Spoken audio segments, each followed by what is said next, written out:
আমি অ্যাস্ট্রোলজার শ্রীময়ী সায়নী। আপনাদের সকলকে আগমনী জ্যোতিষ কথায় স্বাগত। আমি তো আপনাদেরকে তীর্থক্ষেত্র ভ্রমণ করাচ্ছিলাম, মায়ের যে সতীপীঠগুলো ভ্রমণ করানোর চেষ্টা করছিলাম। আমি যেভাবে নিজে ভ্রমণ করছিলাম সেভাবে চেষ্টা করছিলাম আপনাদেরকেও ভ্রমণ করার। তবে একটা কথা বলে রাখি, আমাদের তারাপীঠে, বীরভূমের তারাপীঠে কিন্তু সতীপীঠ ছাড়াও কিন্তু আরও কিছু মন্দির আছে যেগুলো হয়তো প্রচারের আলোর বাইরে থাকলেও মায়ের মাহাত্ম্য কিন্তু সেখানে বিশাল। অনেকেই জানেন, অনেকেই জানেন না। আজ আমি এই মুহূর্তে দাঁড়িয়ে রয়েছি মুন্ডমালিতলার মা মালিনীর মন্দিরে। আগে বলি আপনাদেরকে, মন্দির তো অবশ্যই দর্শন করাবো, মায়ের সম্পর্কে আগে দুটো তিনটে কথা আপনাদেরকে বলি। বলা হয় তারা মা এখানে পাশেই হচ্ছে দ্বারকা নদ। দ্বারকা নদের জলে স্নান করতে এসেছিলেন এই ঘাটে এসে তিনি তার হঠাৎ করে কোনো সাধু বা কোনো ব্যক্তি সেই সময় চলে আসেন। তিনি তাড়াহুড়ো করে সেখান থেকে সরে যাওয়ার সময় তার গলার মুন্ড মালাটা সেখানে খুলে রেখে যায়। সেখান থেকে কিন্তু মুন্ডমালিনী মায়ের মূর্তি এখানে প্রতিষ্ঠিত হয় এবং এখান থেকে সেই জায়গায় কিন্তু নামটা হয় মা মুন্ডমালিনী।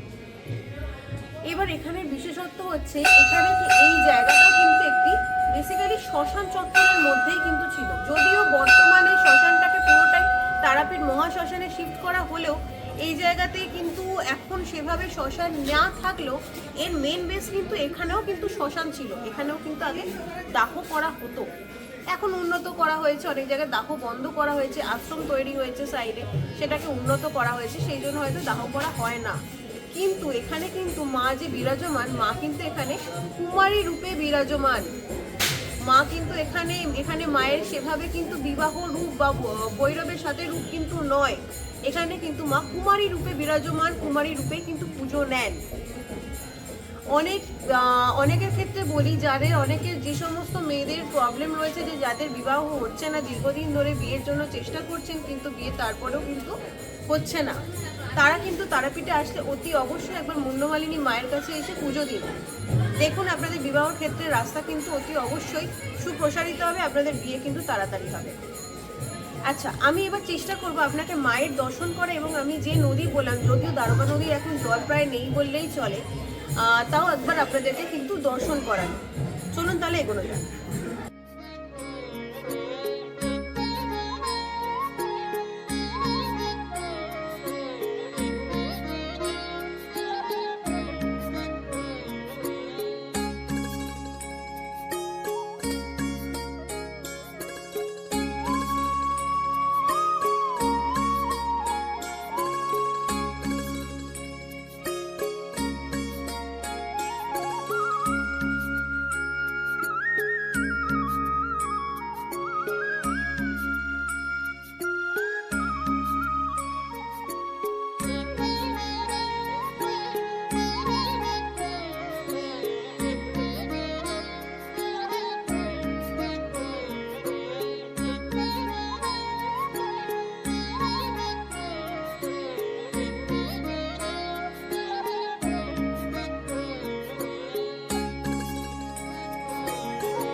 দেখুন, যদিও সন্ধ্যে হয়ে গেছে, তারপরেও চেষ্টা করলাম আপনাদের নদীটা দর্শন করানোর, হয়তো বোঝা গেল না ভিডিওতে।